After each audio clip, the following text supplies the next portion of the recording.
Selamat siang teman-teman mahasiswa, terima kasih atas waktunya karena kita dapat berkumpul di sini. Tujuan kita berkumpul di sini salah satunya adalah mendengarkan pendapat saya, atau lebih tepatnya saya akan menjelaskan mengenai model pembelajaran kolaboratif. Seperti yang kita tahu, dalam pendidikan model pembelajaran sendiri memiliki banyak sekali jenisnya. Salah satunya adalah model pembelajaran kolaboratif. Mungkin ada yang sudah tahu pembelajaran kolaboratif itu seperti apa? Dari kata kolaborasi, kolab yang artinya bekerja sama. Kalau diartikan secara bahasa collaboration, itu bisa diartikan sebagai bekerja sama. Akan tetapi dalam model pembelajaran kolaboratif ini, setiap peserta didik atau siswa akan dituntut untuk ikut aktif dalam menyelesaikan suatu permasalahan. Jadi di sini ada sedikit perbedaan antara kooperatif dan juga kolaboratif. Yang dimana kooperatif hanya kita mengikuti saja atau menyetujui saja. Akan tetapi dalam kolaboratif kita juga harus ikut andil atau ikut menyelesaikan permasalahan yang diberikan atau yang ada di lingkungan sekitar kita. Lalu apa sih kelebihan dari model pembelajaran kolaboratif ini sendiri? Seperti yang kita tahu, dalam setiap pembelajaran kolaboratif pasti membutuhkan banyak sekali peserta didik, dan itu juga tidak mudah untuk menyatukan bagaimana cara mereka berpikir untuk mencapai satu tujuan yang sama. Dan apabila ini berhasil, ini akan membentuk karakter saling gotong royong yang dimana pada saat ini pasti sudah mulai berkurang. Yang seperti kita tahu, pemuda saat ini lebih cenderung ke individualistik atau mementingkan diri sendiri, kepentingan pribadi. Nah, dengan adanya model pembelajaran kolaboratif ini, peserta didik akan bisa saling memahami, saling mengerti kelebihan dan juga kekurangan tiap-tiap individu, yang dimana mereka akan saling menghargai dan kemudian akan mencoba untuk berpikir secara bersama-sama bagaimana menyelesaikan suatu permasalahan yang ada. Kemudian yang kedua, karena dalam belajar itu sendiri adalah kegiatan sosial dan manusia adalah makhluk sosial, maka diperlukan interaksi antar peserta didik. Dan tujuan dari model pembelajaran kolaboratif ini adalah membangun hubungan antar peserta didik. Namun apakah hanya keunggulan saja yang dimiliki? Tentu tidak. Pasti di mana ada kelebihan, ada juga kekurangan. Dan kekurangannya salah satunya adalah bagaimana seorang tenaga pendidik bisa mengatur peserta didik untuk dapat bekerja sama menyelesaikan suatu permasalahan.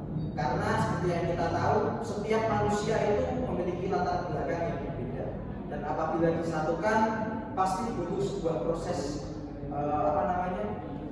pemersatuan atau mungkin bisa penyamaan ide, penyamaan gagasan, ideologi untuk bisa mencapai tujuan yang sama.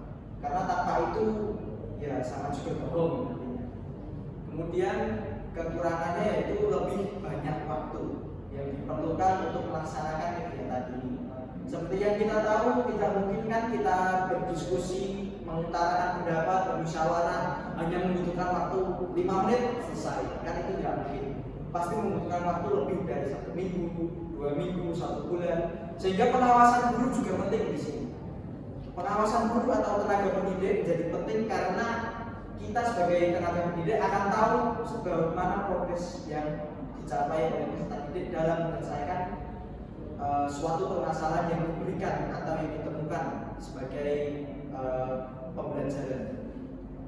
Lalu bagaimana sih tenaga pendidik harus menyikapi perbedaan individu, perbedaan latar belakang siswa?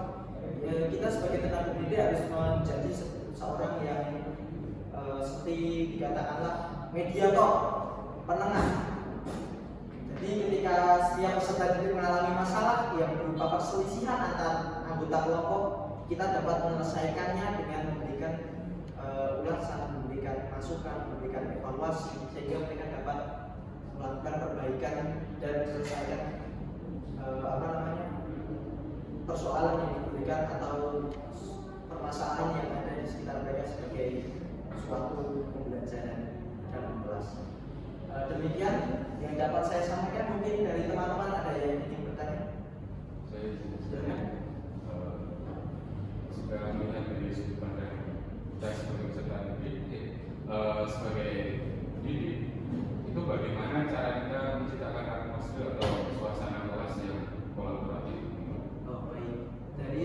pendidik, perspektif tenaga pendidik. Baik, terima kasih atas pertanyaan, bagus sekali. Sebagai tenaga pendidik, pasti kita tahu dalam membangun sebuah suasana kelas itu tidaklah mudah, sehingga harus ada beberapa skill atau kemampuan yang harus dimiliki, dan itu juga tertuang dalam mungkin keterampilan-keterampilan yang harus dimiliki oleh peserta didik. Kalau tips dari saya sendiri ya, ini mungkin bukan bukan tips yang secara universal ya, tapi mungkin bisa dijadikan sebuah rujukan. Yang pertama itu Anda harus bisa menjadi seorang mediator, penengah. Itu yang pertama. Yang kedua, milikilah sifat humoris. Karena peserta didik apalagi yang masih SMP atau SMA itu pasti kalau terlalu serius mereka pasti akan cepat bosan. Kecuali kalau mahasiswa, mungkin kita bisa karena sudah sama-sama di masa. Kemudian yang ketiga itu harus memahami setiap latar belakang. Mungkin bisa seperti ini, ada contoh ketika saya saat melakukan kegiatan di sekolah SMA Negeri 1 Magelang, itu ada salah satu guru bahasa Indonesia yang memberikan pretest atau tes yang dimana hal ini bukan untuk membedakan kepintaran setiap siswa, tapi untuk mengetahui apa yang cocok, apa yang sesuai dengan metode yang sesuai dengan diharapkan setiap peserta didik. Kan ada kelas yang berbeda-beda. Setiap kelas yang pintar apabila terlalu humoris mereka tidak akan senang. Kalau kelas yang heterogen kita terlalu serius mereka juga tidak akan terima. Jadi kita harus pandai-pandai mengatur strategi bagaimana untuk membangun suasana kelas yang cocok sebagai pembelajaran kolaboratif. Terima kasih atas pertanyaan. Baik, demikian dari saya. Apabila ada kekurangannya saya mohon maaf. Saya akhiri. Wassalamualaikum warahmatullahi wabarakatuh.